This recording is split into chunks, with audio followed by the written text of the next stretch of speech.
Hello. This is an LSE public lecture. I always like that phrase, a public lecture. I imagine people coming off the street thinking it's a bit rainy, I'll come in, see what's going on, you know, that kind of thing. I'm Mike Fisher, I work at the Social Care Institute for Excellence.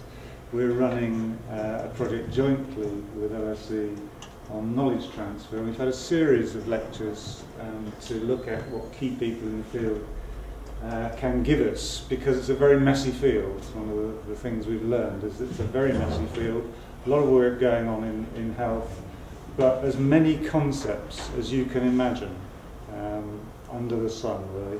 So one of the things we've been doing is getting people to come in and talk to us. I'm really pleased to welcome Phil Davies from Oxford Evidentia, which I haven't had to say before, Phil. Well, there you are. Oxford Evidentia, there you go.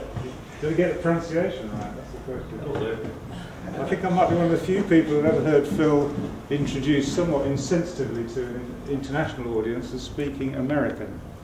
I think what the person meant was that Phil has an ability, from his work in government, his work with the Campbell Collaboration, the American Institutes for Research, to speak plainly about what is a very complex topic, the topic of policy transfer, knowledge transfer and policy making. So I welcome very much, I think, your abilities to speak English, not American. So I welcome Phil very, very much and look forward to hearing what you've got to say. Thank you, Mike. And to Hannah, thank you very much for inviting me to the LSE.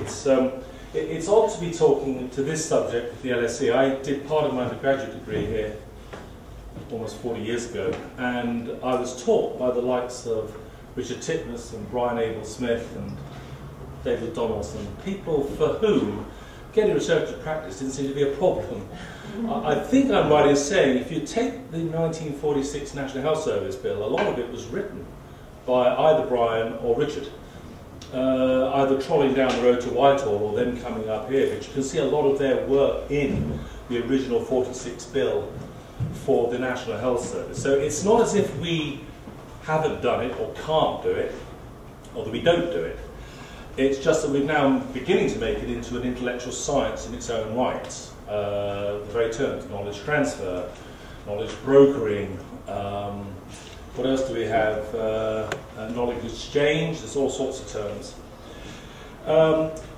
And I really got involved with it because I've been, as Mike was suggesting, I've been an academic, mainly at Oxford University for about 22 years, but then I spent 6.5 years in government in the Cabinet Office with Steve Morris here for half of that time, where our job was to, in a sense, try and establish evidence-based policy across government, to raise the standard of quality of research that was done in and for government.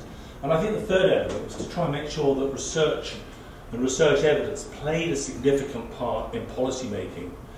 And that taught me that there's a lot that you can do, but there's equally an awful lot you can't do to get research knowledge into policy and practice.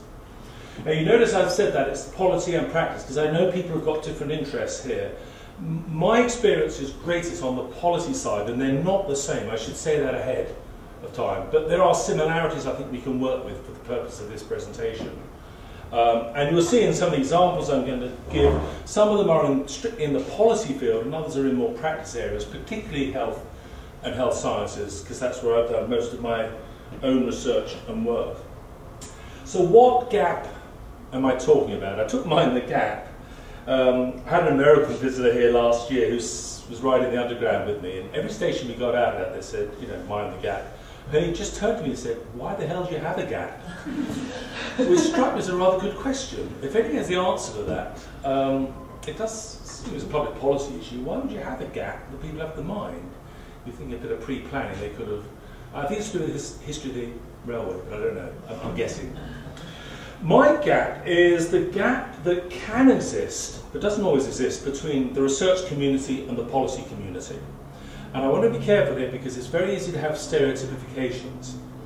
And I've tried to base my stereotypification on the best evidence we have.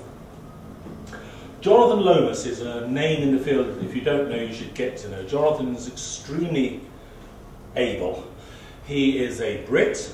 living in Canada. He was head of the chief executive of the Canadian Health Service Research Foundation, and a lot of the presentation today will draw on Canada because I think they're always 5, 10, 15 years ahead of us. And Jonathan has led the research into practice, the knowledge transfer movement, not only in Canada, but pretty much across the world. His group did a very interesting study in 2005. They interviewed key policymakers, mainly in health and health services, to ask them, what do they understand by research? What do they understand by evidence? Where do they go for evidence? And so forth. He then his team went and asked researchers the same questions. And you need to read the report because it's very, very good. But I'm just picking up the headlines as they do in their one page, and I'll come back to that later. The first point is that policymakers said that they wanted evidence to be colloquial, which when they were pushed on it said it had to be a narrative, it had to tell a story. And that certainly gelled with when I was working in the strategy unit in the Cabinet Office, and weekly meetings that were around what was going to be done for the week, was about people trying to get a story from the evidence and the strategy programs we had to go down to either number 10, to the Prime Minister's office, or wherever they were working. So that telling a story is quite important for policymakers. Second, this is the one that frightens me, anything that seems reasonable. And I just want you to pause on that for a moment, because for me that's a fairly low threshold of quality. I know all sorts of stuff that seems reasonable, but under just a little investigation is actually either doubtful or just sheer nonsense. And there's a spectrum in between. But I'm going to come back to that because you'll see we did a very similar study in Whitehall, and that came up again. A very low threshold for quality. Thirdly, quite reasonably, they want it to be policy relevant. Seems reasonable, they're trying to solve policy, do policy. They want it to be timely, which in government tends to mean yesterday, certainly within the next few days. That's the sort of timelines we work in, or we worked in, I no longer work there. And lastly, a clear message would be very welcome. In other words, people said, tell me what the story is, and what's the ending? So it's a rather simplistic notion, very simplistic from the way we go about, I say we now, switching to my academic self, my schizophrenic person that I am, which, if you see what the responses were from the research community, they were almost exactly the opposite. Researchers wanted evidence to be scientific, and again, when pushed on that, generalizable was the theme, context-free, invariant, various other Latin terms for that they rolled out. They're not too many because they're Canadian. Second, it had to be proven empirically, and that's a major contrast. We are, I think, rightly as academics, we're obsessed with doing things empirically. That's what we do. Okay, that to me is a bit of a cry from, well, something that seems reasonable. Not, of course, that something that's empirical can't be reasonable the other way around, but I would put it to you that it's a different standard. Thirdly, again, quite rightly, academic people are concerned with a theory. They want a theory to hang evidence on.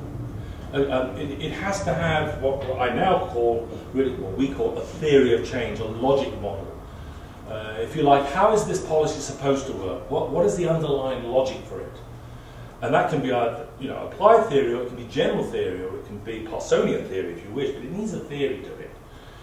It's quite clear that's not high on the agenda of policy people when they're thinking about evidence, though I have to say I do witness a culture change to a certain extent.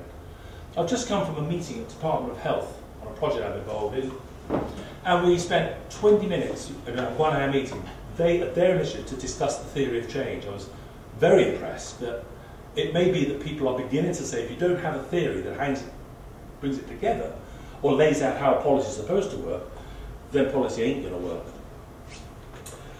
How long does it take us to work? Be honest, guys, as long as it takes, preferably with a 5-year grant of about £1 million would be nice. 2 million, given the overheads. That's, again, a stereotypification. We can work faster than that, but it does help to have a bit of time to do our work. And I do think we think in years rather than months or weeks. I certainly do. And lastly, if you think of it, and this comes out of John Jonathan's work, he says that as researchers, we tend to focus on the caveats and the qualifications to our findings, not the findings. And this gelled with me. About the time this came out, I did a PhD exam. I mean, I was examiner at Oxford. And the candidate had done a really good PhD, without a doubt. It was thorough, it was done well, and there was no doubt, well, she passed. But at the end of it, I asked the question I always ask, because it was asked of me at my PhD exam, or D.Phillips at Oxford, which is, so what did you find? Or actually what I do, I say, if you're at a cocktail party and you have got somebody who's clearly disinterested in you and you've got 30 seconds, they're looking over your shoulder to find the next most interesting person, and they say to you, what was your PhD, what did it find? What would you say in those 30 seconds? And just try it on yourself, by the way. It's very, very hard. I've got a set spiel now, but by the time I get to the second point, they've gone to the more interesting person. But the point was, this candidate just froze and then started crying. I felt, this is awful. I felt like a brute. You know, it was a simple question. She said, I haven't followed you.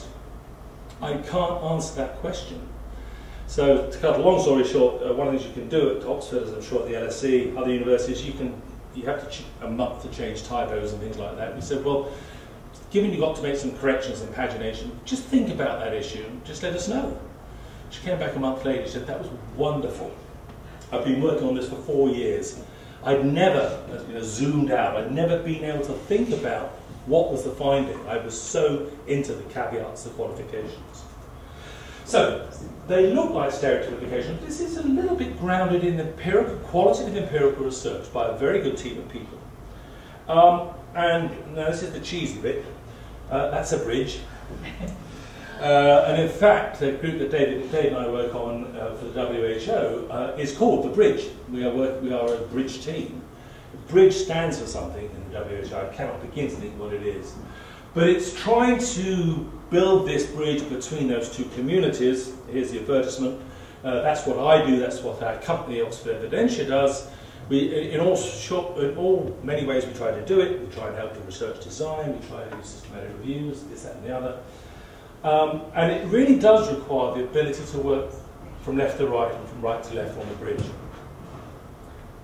So that's the first element of the gap. Second, related to that, I was so interested in this. We had a small team in the cabinet office. Sadly, after Steve had left, we thought, well, let's see what that would look like in Whitehall. So we went and found 60 senior civil servants in Whitehall, and we didn't. I think they went and did the research as I did. But we asked almost identical questions and when I say senior civil servants, it was taken from the top 600, so they would be probably grade 5 and above, which is fairly senior, and up to very senior, though we only had one permanent secretary. And when we asked, and you can find this, it's called the Analysis for Policy, just Google it, it's put out by now the Treasury, was the Cabinet Office, it's on the GSR pages. Read it for yourself. Again, I'm extrapolating some of the key points. They wanted, for them, evidence was what comes out in the end product, rather than how the information was collected or analysed. Some of them were a little more frank about that. They said, we don't give a hoot about how you did it. We just want to know, what is it telling us?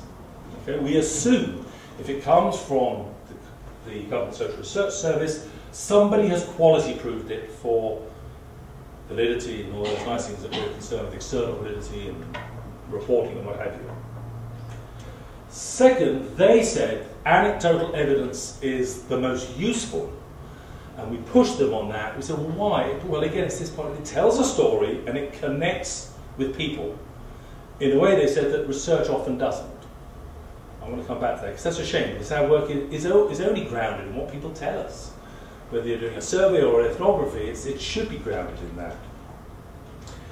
They like things such as, these are quotes, real-life stories, fingers in the wind, local and bottom-up evidence, evidence that, again, comes from real people in the real world, which is the same. I don't know where else our research comes from. Whichever way we do it, we should be, if we're doing field work, either by survey, experiment, or qualitative methods, we should be providing that local bottom-up knowledge. But, and this was very important, it's not that they were anti-science or they were Neanderthal. They're first of all, very intelligent people, loads of experience. They pointed out, if we try and move anywhere without having a scientific basis, we get fleeced in the house. In other words, they can't just rely on the anecdote, they need to have something there to substantiate, because, well, the house is one place, but the select committees, the world, now that we have these little instruments here, we have the internet, it's very easy to find out what the evidence is in most areas, so you could easily get caught out now. 20 years ago, you could bluff. You could say, oh, this is research evidence, and nobody ever find out, because by the time you found a microfiche and then worked out how to work it, and then, you know, spent 3 hours blinding yourself, you'd have given up. Whereas now, even by Google and Google Scholar, you can find a lot of evidence pretty easily. So it's trying to have this slightly lower quality stuff, if you like, as well as having the research evidence.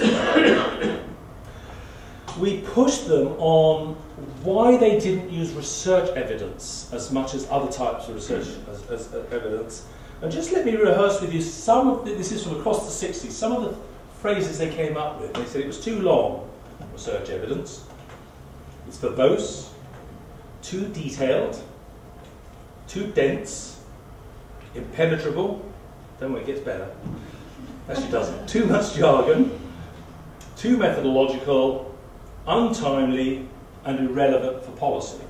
Apart from that, they said it's okay. I mean, now that's an overview. That's a litany of negative things. There were many positive things they said, but I purposely taken those out because I think some of them fit. Sometimes our work is, certainly when it goes into the public domain, all those things there. It's not to say it has to stay like that, and that's the knowledge transfer issue. How do you get it from this? And it needs to be this. Don't get me wrong, we need to have very detailed analysis and so forth. But that is not going to get into policy, nor, by the way, as you'll see a little later in the talk, to practice. And then we asked them where they went for evidence, and that in itself was interesting. Not, I don't know if you can see that, but I would say either for policy, for practice here was when you're looking at implementation issues, how do you implement a policy? Where do you go for evidence? I'll read them in case you can't see them. Number one was special advisors, not necessarily number one always, but reminding us that when you work in a policy environment, certainly in Whitehall, you are surrounded by special advisors who are brought in largely by the political party. They're politicos, and they've got a political message, and they can drive that message very strongly. And you certainly don't want to be going against the special advisors, so you need to make sure that somehow evidence aligns with it or can challenge it on very good grounds. And of course, so this is often very much belief-based evidence or opinion-based evidence, if that's not a contradiction in terms. Second, experts. I've put experts in quotes because, well, there's a history throughout policy making of experts getting it blindingly wrong. Two instances we had in the time I was working in the Cabinet's office was, well, one was just before, was BSE, but the one in real time was the policy debacle over the foot and mouth outbreak in 2002. They were simply listening to the wrong advice, and in fairness to the then MAF, I think it was called, and now DEFRA, they were getting a different piece of advice every day from a different research constituency. It doesn't matter what it is, except the fact they did everything wrong. And when it was reviewed by the Royal Society 3 years after the hazard analysis, the last costing was about £11 billion was spent on foot and mouth, when it need only been under £1 billion, because they did everything wrong. The experts were simply not up to speed with foot and mouth, how it's transmitted, and there was a fight between the Met Office, which was saying it's airborne. You know, putting disinfectant all over Britain doesn't make a tinker's cuss with it, it won't work. Stopping people walking in the Lake District won't work, it'll just move anyway. And it's very difficult to get a really robust scientific expertise on that. Professional associations, the BMA, the law society, you can think who it would be, think tanks, opinion formers, lobbyists and pressure groups.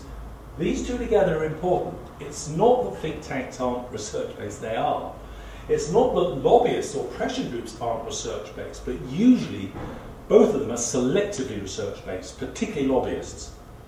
And that's a very major problem, is that you can probably find evidence to do anything you want with policy or practice if you select from the field out there. I hope, as researchers, as academic researchers, we are at least trying to get the balance of evidence from the comprehensive review of what is out there. The media, terribly important for many people, both what the media reports, but also how it reports it. So very sensitive to what the media is putting out into immigration, the number of people who are coming in and going out of the country, which is often very different from actually what the data are. Okay? Or when there is an epidemic, like the flu epidemic, it's usually got a few noughts on the end to what it actually is. But it's very important if you're trying to make policy when there's that machinery of media going on. And lastly, they said constituents, consumers and users. What our ministers, what members of Parliament bring to us from the constituencies, that's an evidence we can't ignore. Fair enough, that's a democracy, that I fully accept that. And then it stopped. So, given I was doing most of the interviews and ran the 3 focus groups we did, I said, well, what about research evidence? And the invariable answer, academic evidence, no, it just gets in the way. I thought, my gosh, I was very defeated. By the way, we'd just written, Steve contributed to this, we'd just written something called the Magenta Book, which was the guide to doing policy evaluation. They weren't looking to that too often, which was terribly depressing. I think they're doing it more now. So, we were actually at the bottom of the pile, which I have now characterised as the plankton.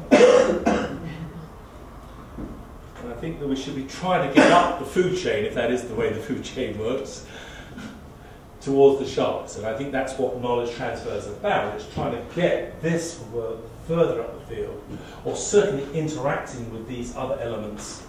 And they are all opportunities. This is an opportunity for anybody who wants to get research and evidence, because they have, I come on to say that they have the access and the interpersonal networks, which is very important.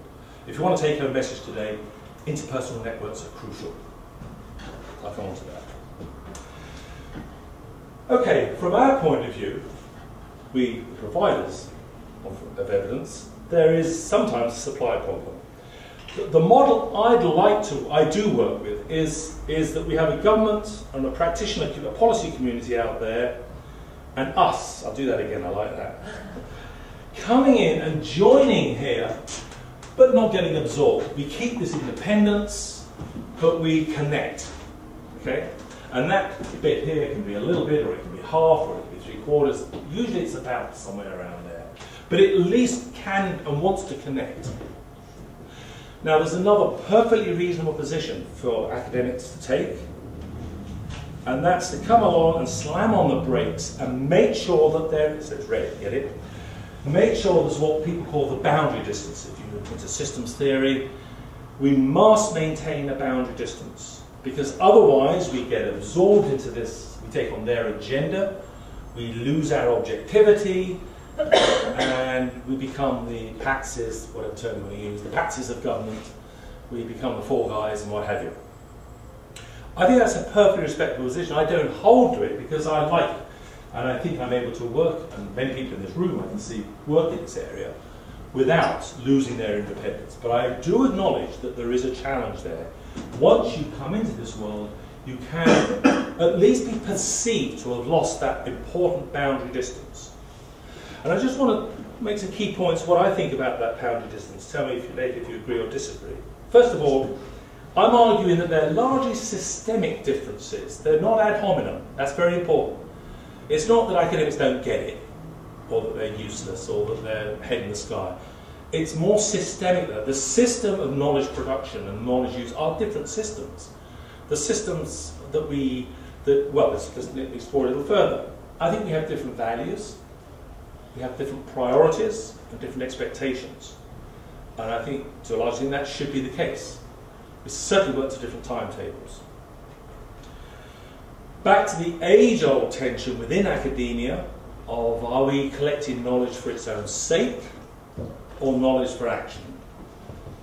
Back to Marx, back to Weber, go back to Aristotle, you've got that tension. You know, are we just pursuers of knowledge and don't give a hoot what anybody does with it? Which, by the way, I still agree. I still think is a good position to take. But, you know, the old Marxist maxim, knowledge is action, knowledge is power. That knowledge cannot be action-free. It has to have a connection. Another dimension of that is that largely in the research, the academic research community, and even in the independent private sector community of research, they see their job often as challenging. To challenge the policy, to challenge the received wisdom, rather than trying to problem solve. And the knowledge broker, the knowledge transfer specialist that we're talking about, has to do both. That's another take-home message. I don't think you could do this, problem solving, unless you start from a position of challenge. Because you can challenge and still come to a solution, or at least propose other solutions. But if you don't have somebody in the policy process saying, are you sure you want to do that? Or are you sure that's the way it works? Or are you sure that that's a priority? Then you're not going to be able to, I would suggest, to problem solve. I often do quite a lot of talking, public talking on evidence-based policy. One of my annoying one-liners is that evidence-based policy is no substitute for thinking-based policy. That's very important, because I think many people see evidence-based policy, it's become a buzzword, it's, you know, it's a very mechanistic idea, you know, plug in some evidence and out will come some policy solution. Evidence to me never tells you what to do. It doesn't have a life of its own. You bring it to life. It has to be thought, it has to be interpreted, it has to be weighed up, it has to be appraised. Yeah? So that's why it's very important that we do have thinking-based evidence as well as just sheer evidence. And that's why I think it's a very important thing anywhere, within government or outside of government, to play what's often called the critical friend role. And to acknowledge the different sorts of evidence, sources of evidence. And I think, you know, I just listed them when I showed you what the civil servants use.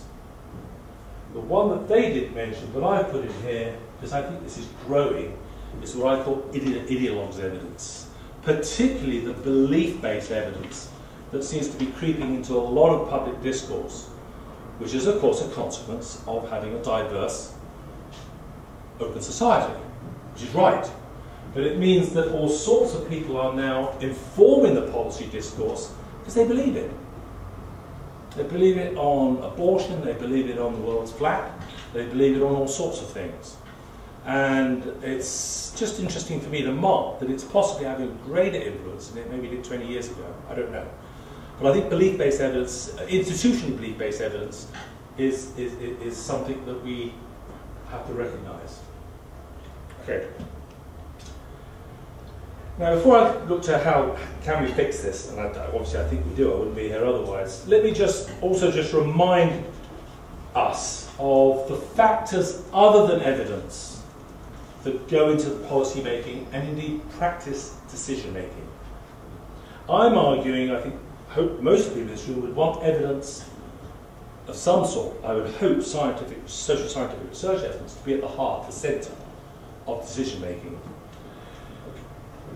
But we know that certainly in policy making, what drives policy is never going to be evidence, it's going to be values, ideology, beliefs, I just mentioned, and indeed the decision-making context, which in the policy world of certainly national politics is about 5-yearly elections, manifestos, now those ridiculous presidential-style so-called debates, which to me just completely miss the point. That's what drives policy now, not people sitting around sadly reading the British Journal of Social Policy and trying to come up with a reasoned response. It's driven by values, and if we forget that, we've lost the argument. Second, it does rely on people's expertise and experience.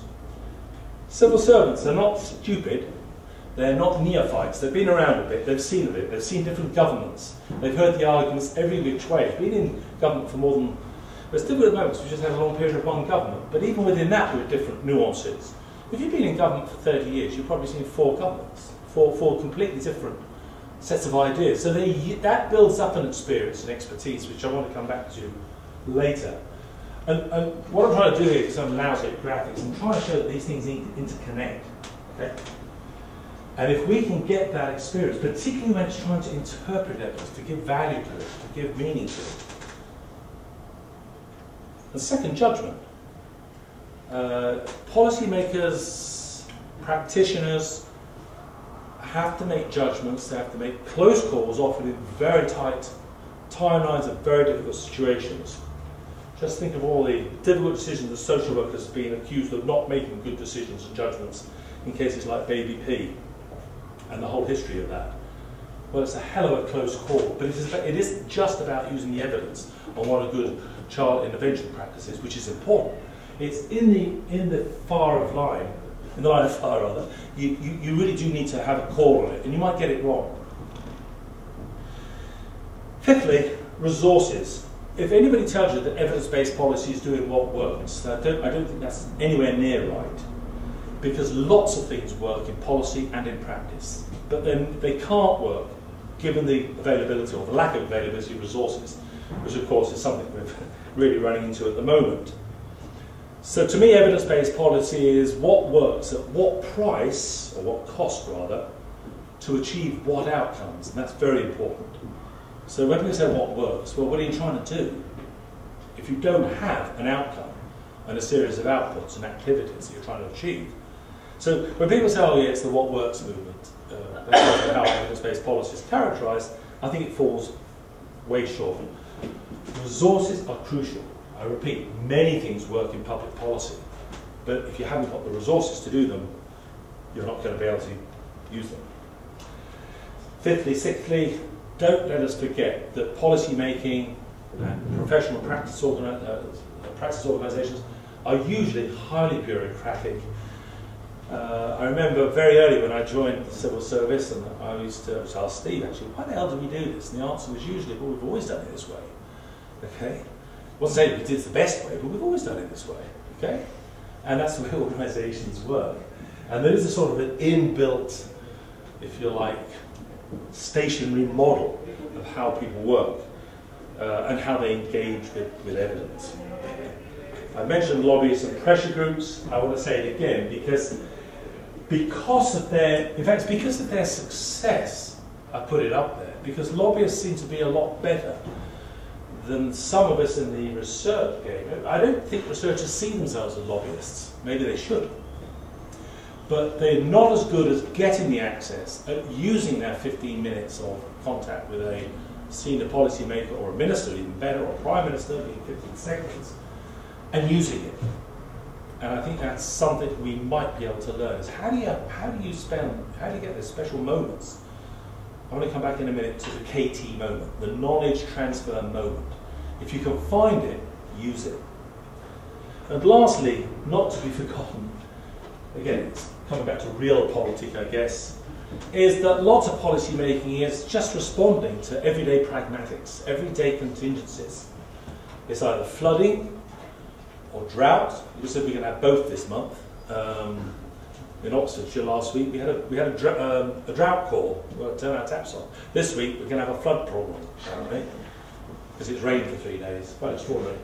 So it can be minor things, relatively minor things like that, or it can be people flying planes into New York in 2001, which is probably the biggest single contingency that has transformed across the world policy thinking and policy priorities. You look at the budgets of any country in the world, the proportion of the budget now going to security and to going to anti-terrorism is significantly higher than it was in 2000, 2001, which means it isn't there to go into healthcare, social care, transport and so forth. And I think we sometimes underestimate that. For those who are, there aren't many people older than me in this room older than me, but there was a Prime Minister called Harold Macmillan, who was once asked why things go wrong. He said, in his Edwardian accent, events, dear boys, events. And it is events happen, and that's what governments have to respond to. My point here is that the argument is you can't use evidence when you have a crisis, okay? You just have to act. I think if in 2002 when we learnt, I was coming back from a Campbell meeting, so in February 2002, that there'd been an outbreak of foot and mouth. If they'd sat down for a week and actually collected the evidence on the science, on what had worked in other countries, and worked out a unified strategy, it would have taken a week, maybe, we might just have responded to that contingency better than we did, because it went on for a year and a bit, if you remember. It cost £11 billion, and even then, it took another year after that to get the policy right. The policy, by the way, the correct policy is to vaccinate the herd. It's as simple as that. That's what the evidence tells us. That's what Argentina does, which is the largest beef producing nation in the world. That's what the US does. That's what Canada does. That's what most of Europe does. Continental Europe does. So you can still engage with evidence even when you're up against a very real crisis. I won't mention Iran. So to end this bit of it and then get on to, so what do we do about it? Evidence-based policy for me, I guess when I was an academic I'd have left it there. It's about helping people to make better decisions. People, not just politicians and civil servants, but also people who are making policy in social care, in the health service, in the police service at the ground level, or the administrative level, to make better decisions and achieve better outcomes by using the best available evidence, I would say from research, but I acknowledge from other sources. I've probably left it there, it would be a definition.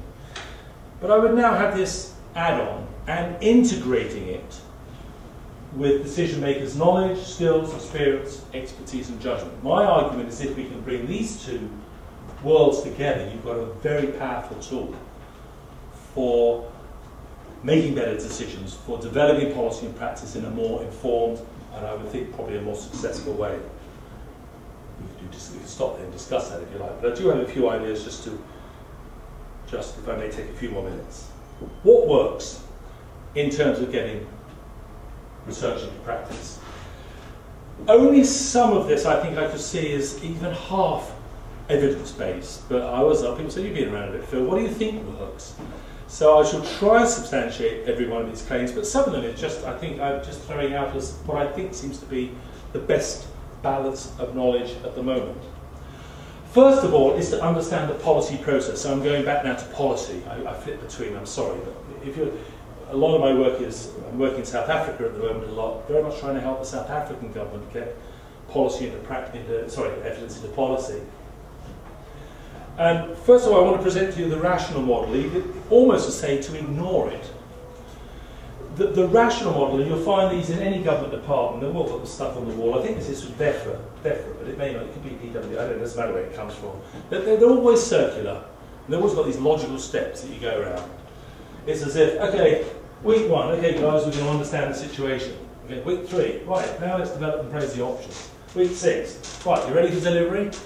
It would be, there's the ROMEF model, that's the one that Treasury peddles, there's all sorts of models. They're always circular, and that's usually end up coming out their own rear end. But anyway, they go round and round, this very rational model.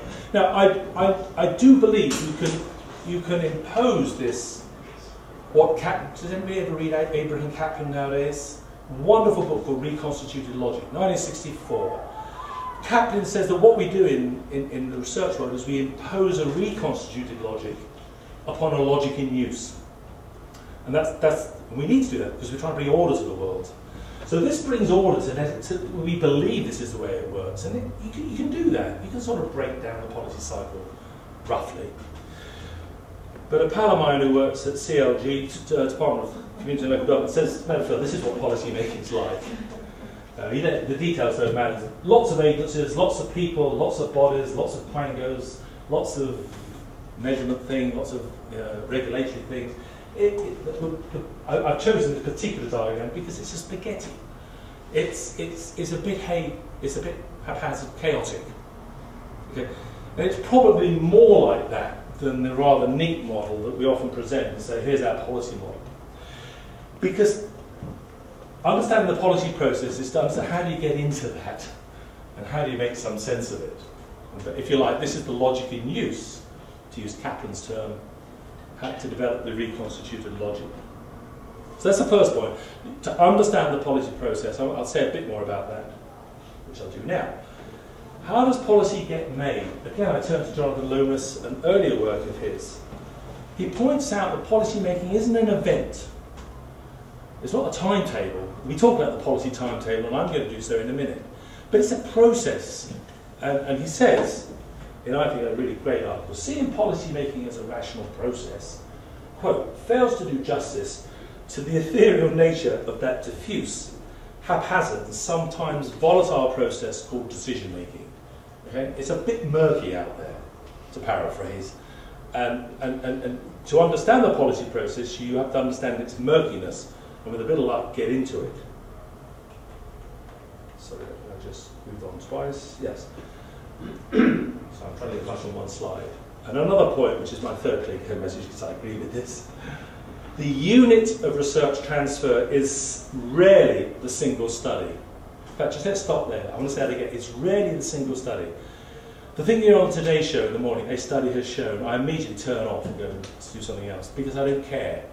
That study only becomes important when it's put back into the corpus of all the other studies that have been done, so we can get a more overview analysis. So Jonathan Lomas says, it should rather be the summary and synthesis of knowledge across the entire spectrum of stages in the process. So, two things. It means we've got to synthesize our knowledge as researchers. That's what the systematic review movement's about, meta-analytic movement, the rapid evidence assessment movement, that Mike has been talking to me about just a moment ago. But it's also synthesizing those other sources of knowledge. You can't ignore them. You can't ignore what lobbyists and pressure groups, think tanks and all sorts of weird sods and bods bring to the... You have to somehow deal with that. And a lot of it is about sifting and trying to make sure where does the balance of evidence lie. Okay, how does it get used? How does research get used? We're getting a much greater knowledge of this now, and I'm just going to bring you three of who I think are the best researchers in the field. In the healthcare field, Jonathan Gavet, Andre Lemay, did a lovely ethnographic study of how doctors use research evidence. I've been working in health service research now for 30 years. I was a co-founding member of the Cochrane Collaboration, which, if you don't know what that is, it does systematic reviews of evidence in healthcare. And as you might say, went on to help develop the Campbell Collaboration, which does it for more social care and education, things like that. So we'd like to believe that doctors rationally sit down, read the British Medical Journal, look up the New England Journal, read a couple of Cochrane reviews, and then go into their practice in the morning and treat. I was in a strange situation once when my GP, knowing what I did, it was a very small insect infection, said, shall we look at the Cochrane review? And I thought, no, just give me an antifungal for God's sake. But he wanted to show me he really did use evidence. What Gavet and May found was that well, what did they find? Clinicians really, this was an ethnography. They went and interviewed, they hung around, they did all the stuff that ethnographers do so well. It was a good ethnography. Admittedly only in two clinics, but it's very nicely done. Clinicians rarely access and use explicit evidence from research or other sources directly, but they relied on mind lines. That's the name of their paper, mind lines, in the BMJ. Collectively reinforced, internalized, and tacit guidelines. These are informed by brief reading, but mainly by their own and their colleagues' experience. See, it comes up again. Their interactions with each other, and with opinion leaders, patients, pharmaceutical reps, and all sorts of other bods and sods, okay? In other words, even clinicians are guilty of actually, well, not using research in the way that rational way. It's not they ignore it, and we'll come back to how it actually percolates into people's thinking in the last slide. But they actually use a range of methods, including just, well, the next point, interpersonal networks. That's probably the next take-home message is, I think I've already said that, so it's the same take-home message repeated, is that understanding the interpersonal networks within which key decisions take place is crucial. And if you can join it, that's even better. Knowledge, this is from Trish Greenhall, many of you will know her, late at this parish, now at UCL, is she? Where's Trish now? Is she at UCL. UCL, okay. Knowledge depends for its circulation on interpersonal networks and will only diffuse in if these social features are taken into account and barriers overcome. I think Trish there is saying if you don't understand the social network analysis, the social interactions that take place at key decision points, you're not going to get knowledge. You're not probably going to get research into practice very easily or very effectively. Point made also by Sandra Nutley, who writes very well on these things. Sandra's picking up here not only on the network, the importance of networks, but also on this use of tacit knowledge as well as explicit knowledge. Don't get me wrong, I don't want us to stop doing research or using it. But she says that organisational knowledge is thus seen as a continuous and dynamic interaction between tacit, that internal, hard-to-explicate knowledge that you have from your interpersonal networks, and the explicit knowledge that you'll find in the BMJ, the Cochrane Library, or on the websites of the Social Care Institute of Excellence. A core issue for both knowledge management and research use is the need to develop a better understanding of the interplay between this tacit and explicit knowledge. And I think the knowledge transfer, knowledge brokerage industry, which is becoming, is getting better at that. It's like case history. We're building up case history. The group that Dave and I are involved in, the Bridge Group, are trying to bring that together. In fact, one of our members even wants to have something called implementation science developed as a science, where we sort of be an umbrella term for that. At the implementation stage, how you draw upon both explicit and tacit knowledge, I think that's a very interesting concept. It's coming from Finland, by the way, in terms of Mike's earlier comments of being a non-banks-based economy. And lastly, in my pantheon of great people who write well on this, probably the grandparent mother of them all would be Carol Weiss, how you pronounce it, who I think has always written extremely clearly on this, and now 30-odd years ago wrote that it is true that cases of immediate and direct influence of research finding on specific policy decisions are not frequent. I started out this talk by saying I thought Richard Titmuss and Brian Abel-Smith did have, was an example 50, 60, 70 years ago almost, of taking research knowledge and almost building a health service around it. That doesn't happen very often. But it can, but not very often. To acknowledge that we don't have that direct role is not to say that research can't have an influence on policy. And she probably know, those of you who know her work, talks about the theory of percolation. It was about coffee pots. She makes the same point again. I'm tapping that same point. I want to go. She says research provides a background of data, empirical generalizations, and ideas that affect the way policymakers think about a problem. And it can take a considerable period of time. I was at a conference recently where the speaker after me said, he's done some analysis, and I haven't read his piece, it takes 19 years, that might know it, it takes 19 years to get a research finding into policy and practice. By the time it's gone through all the, first of all getting it reviewed, getting it published, and then getting people to read it, and then getting it to be percolated. So it's actually in the mindset. It takes 19 years to do that, and that's in the medical field. So presumably in the social care, education, our field, presumably even longer. It could take longer. So it takes some time for people to think things like, just small, the Gini coefficient, for instance. It used to be a technical term that only economists use. A lot of people now sort of know that term, certainly in policy circles. They argue it's percolated through as a concept. Okay? They know what it means. They don't know the exact mathematics behind it, but they know that it measures what it measures. Okay? Ideas from research are picked up in diverse ways and percolate through to office holders in many offices that deal with these issues. And that percolation effect is just something I want to leave with you, because I think that's the opportunity for us is to really see how we can use those four things: the policy process, how policy is made, how research is used, and how interpersonal networks to work that percolation to our benefit. Only two more big points, then I'll shut up. Getting research into policy, it does help to acknowledge users' needs. I've mentioned timeliness, I've mentioned policy relevance, I've mentioned clear message. let me just go back here to draw a distinction I didn't before between operational timeliness and strategic timeliness. One of the joys of when I went to work in the strategy unit in 2003-04 was there were a group of people who were only working on government, or Britain, 2015, 2020, 2025. There's now a group I'm going to be with them tomorrow in DEC, Department of Environment and Climate Change, who are working on 2050. They are just taking those bigger time spans because we're not going to stop climate change by next year. We're not going to slow it down or fasten it. We're only beginning to understand the science of it. So they've got a real long-term strategic opportunity.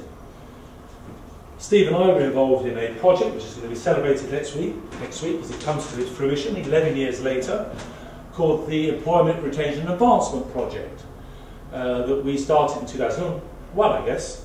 And we were very much told, almost go away for 2 or 3 years and plan this, test it, do a randomised controlled trial, do a demonstration project, because government doesn't need to do anything on that at the moment. Well, it probably needed to, but it wasn't within its timetable. And there are moments like that. Another project I'm involved in South Africa, the things that the President wants to do by 2014, there's other stuff that's not going to be done for another 20 years. So where you can get into those more longer term strategic directions, there's a huge opportunity to get research planned and working with the policy community. But the point I want to make here is really to work with professionals. What do they have to do their work? And some of you may be familiar with the Professional Skills for Government, which was introduced in 2005 by Sir Andrew Turnbull, and very much encouraged by Gus O'Donnell, the existing head of the civil service, to make the civil service more professional. They've been trying to do that, by the way, since 1830. I don't mean 6:30 either, I mean since the year 1830. And it was to give them a set of key competencies against which they will be hired, fired, appraised and promoted and bonused. You don't have bonuses anymore because of the new government. But it was to build into the appraisal system what you need to do to be a progressing civil servant. And clearly, when you join the service, even into the senior service, you can't have all of these.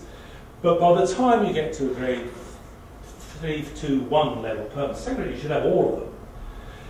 When they did the first round of professional skills for government, this was not on at all. And one of the things that the government analytical services did, GES, Economic Service, GSS, the Stats Service, GORS, the Government Operational Research Service, and GSR, our service, Social Research Service, we managed to get this put on as a core requirement. In other words, theoretically, they're supposed to have to be able to analyse and use evidence. I say theoretically because the more I talk to people, it's the one that tends to drop off the appraisal list. And if you want to know what they've got to do, that simply says they have to be appraised. They have to anticipate and secure appropriate evidence. That's a golden opportunity for us to get knowledge transfer, to help them with that. Test for the deliverability of policy and practice, including, as I'll show you in a moment if I can, do some pilots, do some test runs. Again, particularly where you're working in the more strategic area. They have to use evidence to challenge decision making, to identify ways to improve, find a better way, go find something that does work at a cost with a certain outcome. Champion a variety of tools for collecting and using evidence. Don't just rely on economists. No disrespect to economists in the room, but there often is a tendency to say the analytical community in government is the economists. Well, they're important, but there are other analytical services, there are other analytical tools. Don't just use the Green Book, which is the government's method of doing economic appraisal. Think about using the Magenta Book that Steve and I wrote, which is about trying to think about systematic reviews, about doing appraisals, evaluations, and so forth. Ensure the use of evidence is consistent with the wider government requirements. This is basically what is called the broader perspective. It was also an effort to try and get government to be joined up and not do wholly contradictory things, such as the Department for Transport was trying to get more planes to fly in and out of Heathrow under the Blue Skies policy, Open Skies policy, to make Britain more attractive to the world and boost this, that and the other, profits and banks. And the Department of Environment was saying we've got to reduce the use of airline transport by 20%. It was the same government, same policy at the same time. They just hadn't joined up, and it actually somewhat imploded, that one. And working partnerships. So every one of those, I will put it to you, and these slides will be available, is an opportunity to get research into practice, policy into policy. And this KT moment, and this is the last theme, I promise you, if you can find the KT moment, the knowledge transfer moment, and use it, let me suggest how. I mentioned the point already twice. Doing things strategically and collaboratively between researchers and policymakers. You may be aware, in government there was a bit of a transformation in the mid-2000s to do much more, what is it called, co-location, which is to try and have policy teams and researchers working together in the same office and often the same quartet of open plan. We can help. There's often an opportunity to help in developing this theory of change. Because if we don't get that, it sounds a bit simple and also a bit laborious, but it's so important to help people think in those terms. Work with a policy timetable. If you read, governments publish their legislative timetable, we know when things are coming up. Some things are not going to come up for a year and a half. We can build on that. I'm talking not just people in academia. I mean people in the research community, both in and outside government. CSR is a comprehensive spending review. They happen every 3 years. It looks as if they're going to continue. That's another opportunity where evidence has to be produced to Treasury, not only for what has been spent in the previous round, but what programs they want to invest in for the next round. There's an opportunity there, a KT moment. Impact assessments. These are ex ante. At the beginning of all policy process, you're supposed to do an impact assessment. If you don't know what they are, well, get the slides and look at them. But this is the impact assessment form. Essentially, the first page is just a cost-benefit analysis. So you have to look at the policy options. You have to consider a counterfactual, including doing little or nothing, and then do a cost-benefit analysis. But then you might want to either, if you're interested in this, go on the impact assessment website. You have to, this is a whole bunch of things you have to do here of an administrative nature. But this is you have to ex ante at the beginning say what are the likely statutory equality impacts, the economic impacts, the environmental impacts, and the social impacts, which include health and well-being, human rights, justice system, rural proofing, and sustainable development. I mean, this is the stuff that we should be using research evidence to get into policy making, I would argue. And the last bit is you have to produce an evidence-based and fairly structured way now. And that can be anywhere between 1 page, which it shouldn't be. It should be supposed to be about 8 or 9 pages, most are about 3 pages. Or when the Department of Health does them, they're about between 60 and 200 pages, because they've always got lots of evidence. But it's just, it is a time when we can, in our policy-making process, and by the way, they are cross-European now. We have the European Impact Assessments. And then, see if there's an opportunity for policy pilots and trials. Another piece of work we did when I was in the Cabinet's office, we did a review of how policy pilots are used in government. Roger Jowl was the principal researcher and author on it, and we wanted Roger to do it, to be independent of government. So it's called Trying It Out. It's, again, if you're interested in this area, worth a read. The number of pilots and policy trials seems to be growing appreciably. As noted, some pilots are restricted to impact assessments, using experimental and quasi-experimental designs, including the cost effectiveness of a new policy, some to process measures, and others cover both. Some include measures of likely added value, others the common beneficiaries' perceptions, still others public opinion in general. In other words, it's both the quant and the qual, the experimental and the experiential. There's lots of opportunities for us to use policy pilots to get our work into practice. And lastly, I put this up here partly because I'm using this work I'm doing in South Africa, but also we now live in an end of targets culture. we've been told that targets didn't work, they were a bad thing, they were a disaster. Well, in actual fact, and I'm now writing a couple of chapters on my new book in this, if you look at where these delivery structures were used, they were incredibly successful at actually, first of all, achieving what the government wanted to do. And specifically waiting lists, that was the big area. To a certain extent, transport, I'm not convinced by the things they measured. And one or two other areas. All this is basically where this is just a piece of monitoring, where you say, here we are, it's the year 2000, 2010. That's where we want to get to. Okay? If we worked in an ideal world, we just have a straight line. Okay? Well, it doesn't work like that. Some areas, some health authorities, some educational authorities will be high achievers, some will be low achievers. That's simply the monitoring thing. Okay? And that's something the government does quite well. People in operations research do this work. What is important is where the machinery that was introduced is when you get 3 consecutive data points, these can be quarters or years, where you're underachieving, you don't just let it go on, you do something. And the do something is called a policy review. Okay?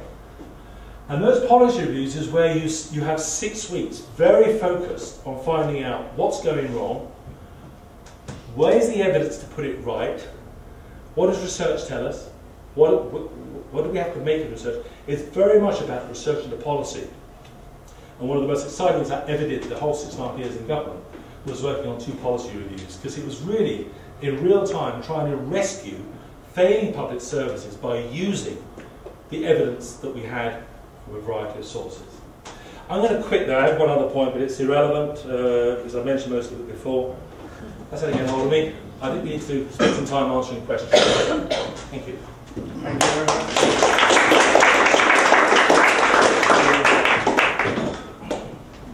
We have some light on. I'd like your audience to survive as well. We'd like some water.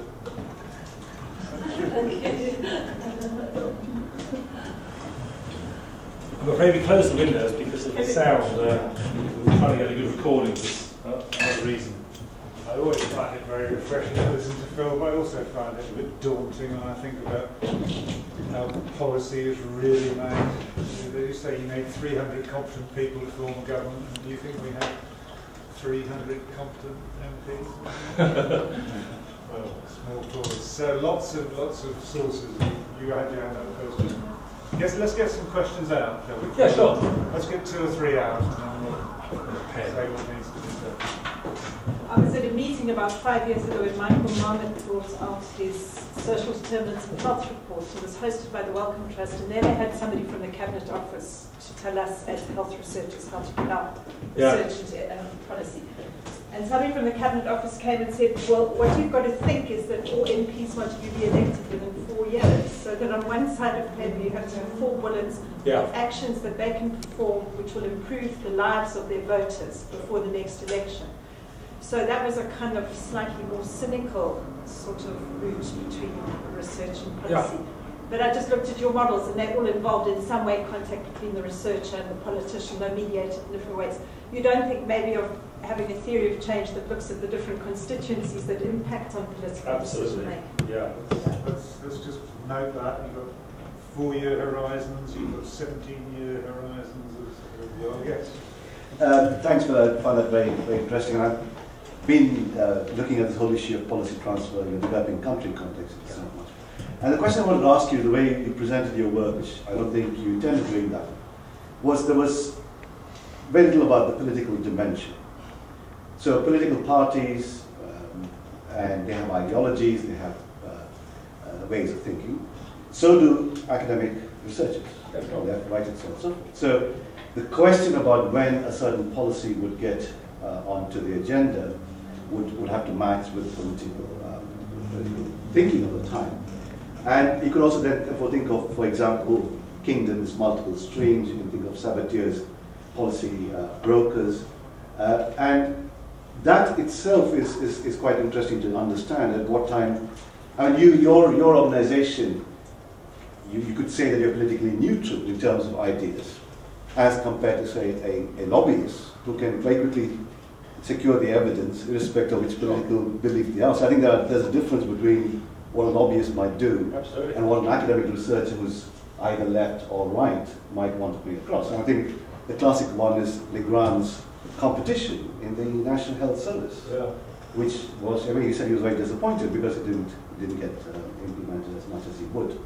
Having been, even researchers and politicians, but having been also invited into Downing Street to actually advise policy. Yeah. and still advising apparently. Yeah. Well, one interesting thing he said was, when he made his presentation here, the celebration of his life, because he's retiring, was he was like being a slave, he said. Because he was there to advise on policy, but suddenly the whole MRSA thing came up in hospitals. Yeah. Immediately, who cares about your policy thing? This is what you need to deal with. Contingency. Absolutely. So what should the Prime Minister say? How should he react? And so on and so forth. Thank you, thank you. Two questions, Martin, and then Okay, mine's a slightly different one, which is thinking about the pressure that researchers have, that we have in this room and others have, to demonstrate and to evidence the impact that we have. And I just, I think the comparison, because things have gone so well, because of Cochrane and others, initiatives and so on, because the development of these approaches has gone a long way forward in health. In other areas, we're always being compared with health, and the difficulty of, as you were saying, of demonstrating, or having an impact, is mirrored by the difficulty of evidencing that impact. Yeah. So, and I'm afraid I cannot resist one little addition to this, because within the NIHR, National Institute of Health Research, there is a chap who has developed something called the Impact Dashboard, which is a way to try and develop people. And given your slide about what influences civil servants and the difference between the plankton and the sharks, I need to mention that the chap who's doing this NIHR is called David Krill. So, that wasn't as irrelevant, but I think the question about how would we evidence it is important. yeah. And another question. Yes, And but then we'll more take comment. It always strikes me from an international and comparative perspective how different these systems are and how different policy making is, and then the different routes of how evidence gets into policy. And from an outsider's perspective, I would always think that the Whitehall Westminster model is perfectly suited for a relatively straightforward approach if you compare this to political negotiations between in coalition governments, for example, performance. But it also has its kind of interesting own characteristics. For example, that civil servants tend to be generalists and move a lot around between government departments, for example. I think one of the questions I would have is, does this impact on what kind of knowledge people build, and whether this then this may be different, for example, for social care and healthcare, or people who work in a strategy group as opposed to somebody who's in a more delivery-oriented part of the department. But you have a different opportunity to build up long-term knowledge, and whether this kind of impacts on the use of evidence. And the other aspect of this, I also think, is I read a really interesting paper, and I just forgot the name of the author, about what makes a good policymaker in the British government. And that was about the incentives on careers to be seen as effective. And effectiveness is something to build through a process of bringing a bill to fruition and into legislation, I say.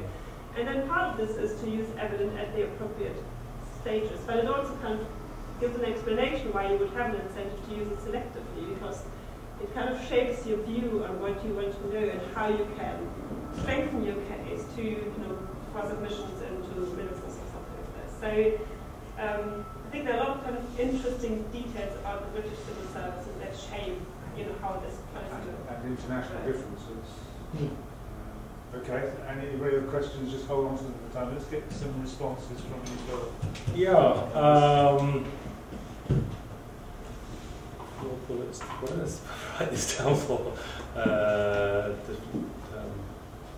Oh yeah, the 4 bullets. And, the last slide which I put up was going to talk about the 1325, which is again it's one of the other things out of Jonathan Lomas's group in Canada, which just as a way of getting or presenting research evidence, says that you need for every policy document to have a one-pager, which is the one that would be read by a minister, possibly a senior person advising the minister, because they have quite a lot on their plate. They don't read much more than a series of 1 pages.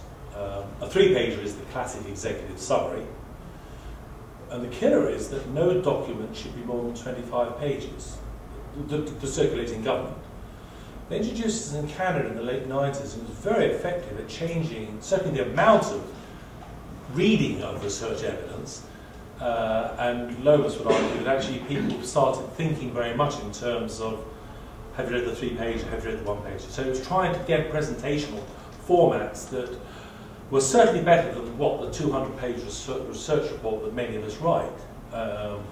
And of course, usually now when you're commissioned, you are asked to write first either a 1 or a 3 or something, and following the old Cochrane principle, a plain English summary. So I think there's things about just presentational that we need to think about. But I like your point about different constituencies. I think that is important, is that you need that in that representation of different constituencies. And I think that's something that we can, that can be put into the research portfolio, that they can actually represent those different constituencies and get different voices into the policy game, or the practice game for that matter. But it is coming back to having some quite succinct ways of doing it, and it's about a different style of writing, it's about a different style of presentation, which again our dear friends in the, or enemies in the lobby groups are very good at doing. Yeah, you know, the amount of nonsense they can get into one graph is incredible.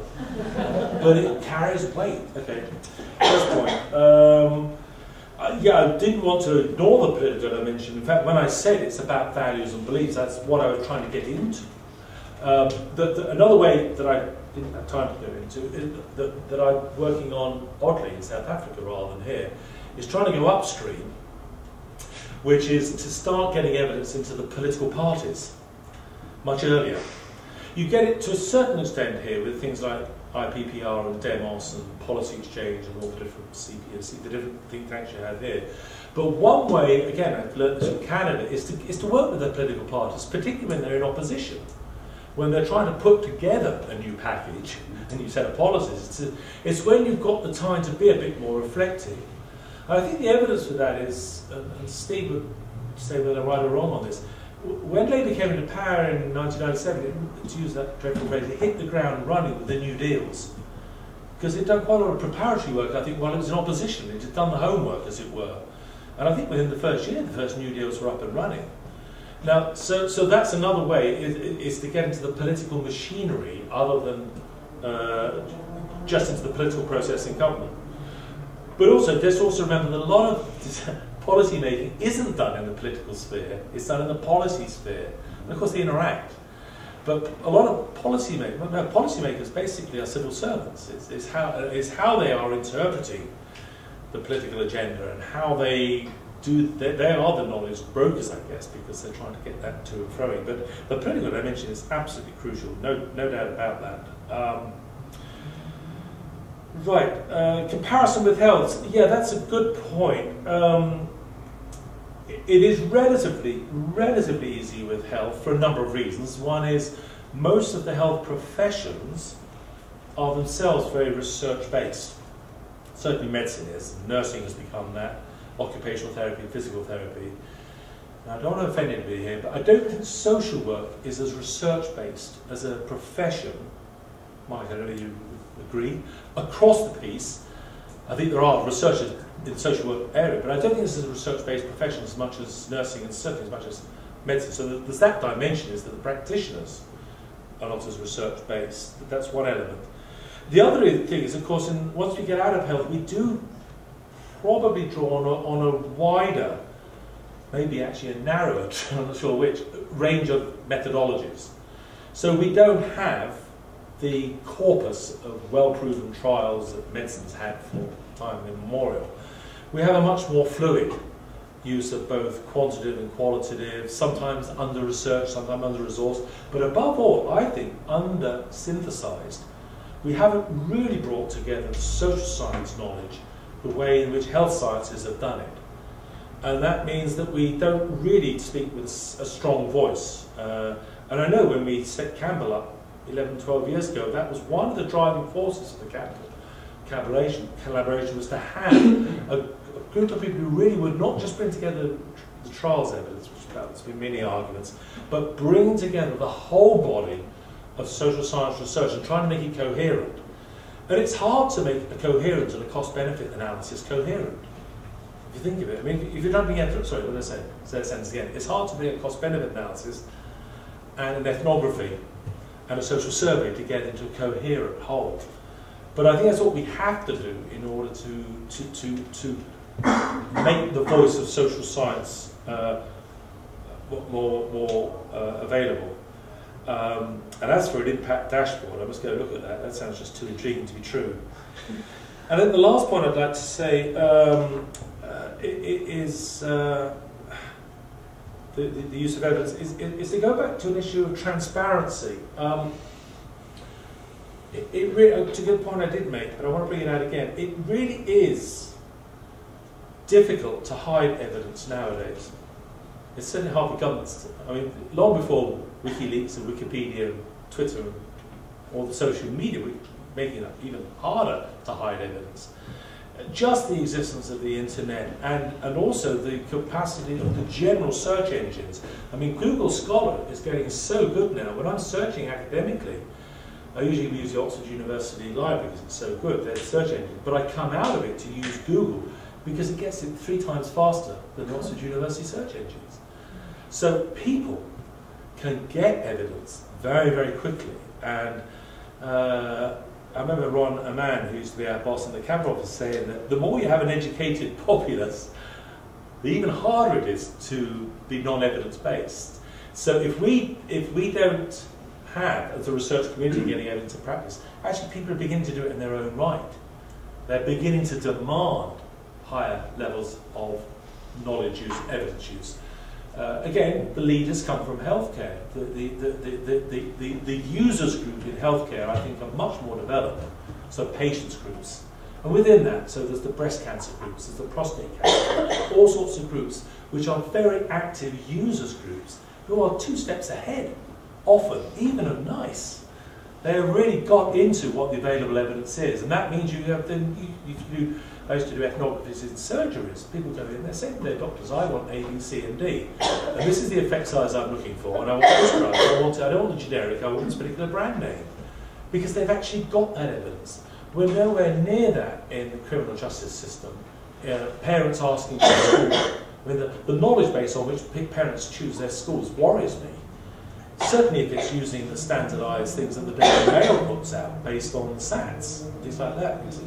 I'll push you a bit more on some of the points that were raised about 4-year decision-making cycles in government.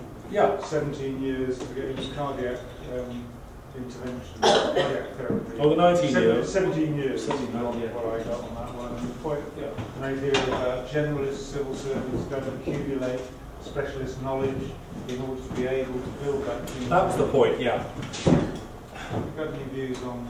I do. Well, partly it's to do with the organisation of the civil service. Is certainly to, as in many professions, to succeed, you rotate a lot. So civil service. Yeah, that's right. So you try to get there half a dozen departments quite quickly to build up a repertoire of background. I mean, I know that some of the things behind the professional skills for government was to have people spending more time becoming more specialist. One of those competencies, by the way, was to have a broader experience, and part of that was to actually go out of the civil service for a couple of years and come back. Most people went out and never came back.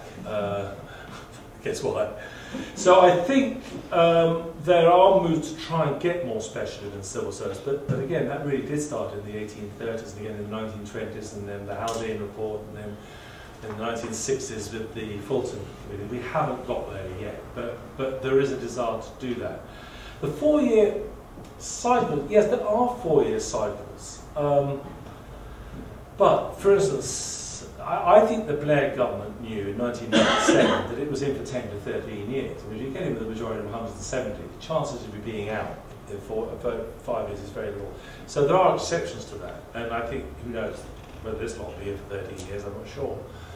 But remember, there is a policy-making culture that goes beyond just 4-year governments. And that's where developing that not only specialised civil service, And this is where they have absolutely failed, in my opinion. They haven't built the knowledge capture and knowledge management structures they should do in government. The famous organisational memory. It is pathetic. The way that things, I'm seeing it now, things that are being tried and tested are the things that we were working on in 2000 through 2005. They're almost as, they've just got a different badge on them.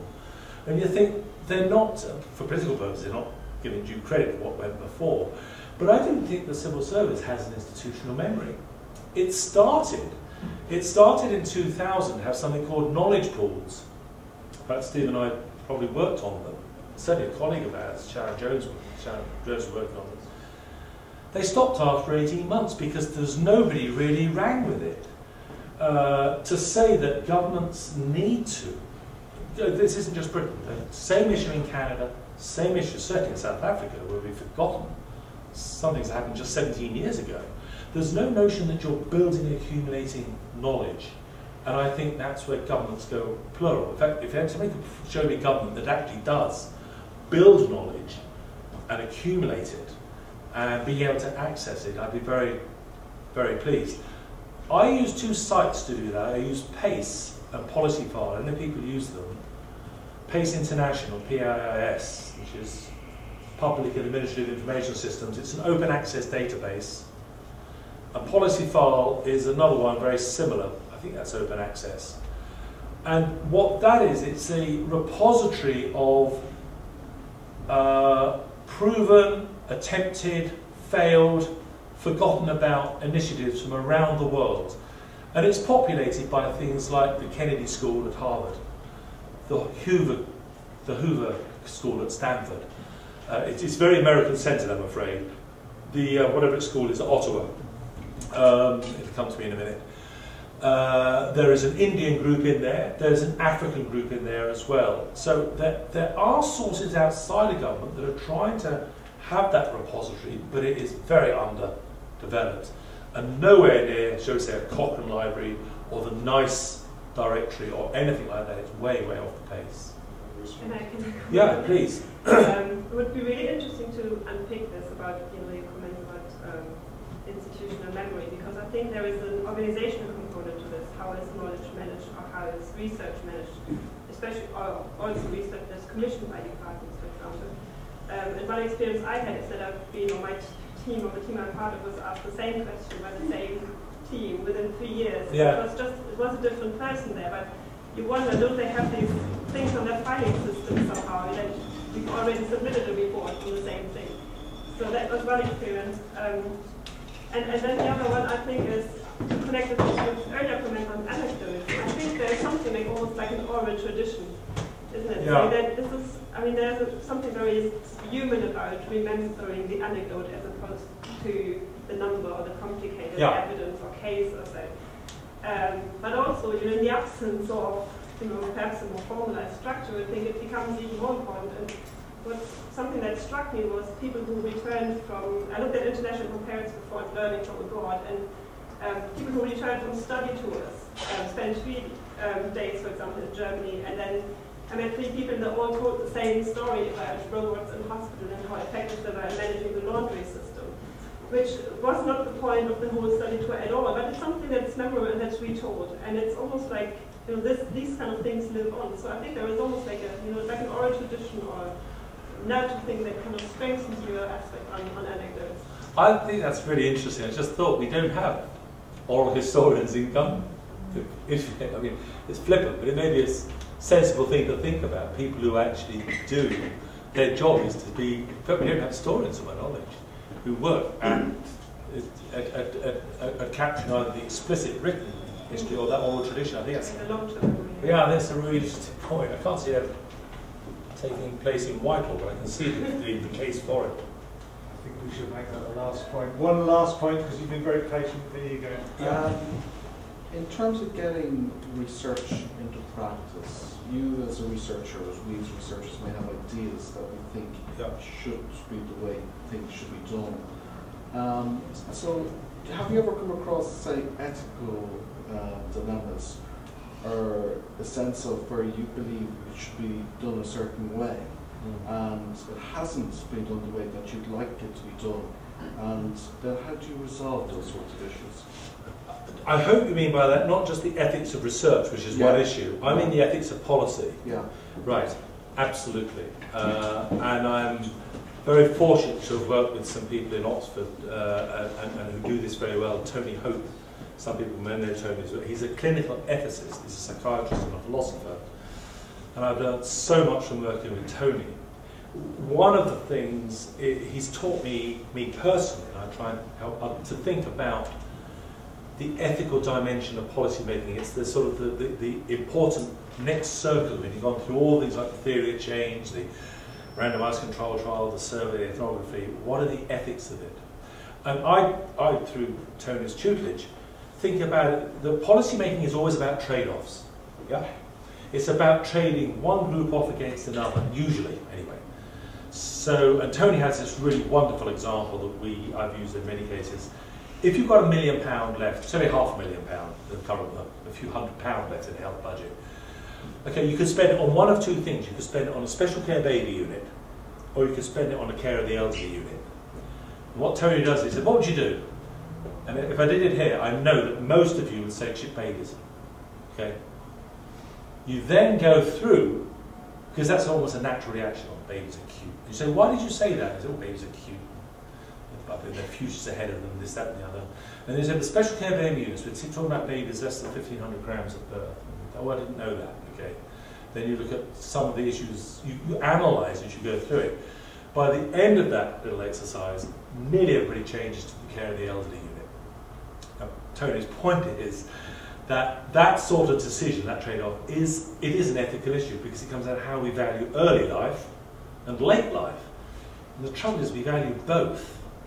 But the more information you get, the more evidence you get, you can just shift that balance. It's it's an exciting thing to see. It's a dangerous thing to see. Because within a half an hour, certainly an hour of this workshop that he does, he takes you from wanting to build a special care baby unit to closing it and having a care of the elderly unit. Okay? Because when you look at the... Now, his point, and my point is that policy making isn't just a technocratic exercise. It's not a cost-benefit study.